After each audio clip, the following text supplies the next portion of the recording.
Jack, this is why it took so long. So I had to get this board that's only available over in China. And each one of these pieces of ribbon cable are flat. They probably have, oh, I don't know, maybe 200 individual wires per ribbon.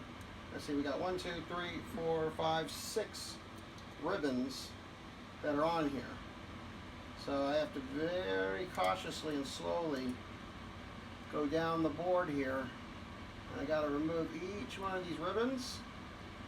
And then I have to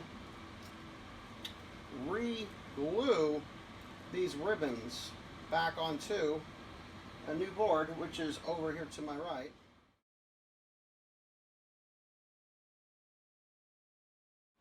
But yeah, why don't you get a little bit closer of this, Jen, so I can show.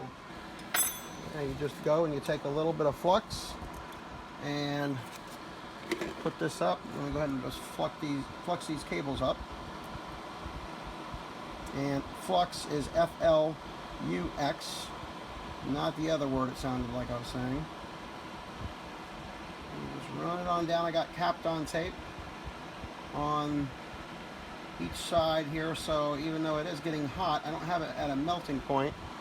I got it at 320, somewhere around there. I'm going to pick this up, see if you point the camera there. I got it at 330.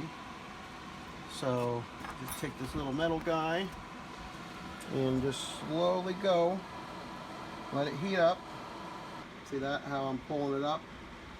Are you getting it? That's what I have to do. I'm not applying any pressure. What I'm doing is I'm letting the heat work it. And just slowly go down. And once it's up, it's up.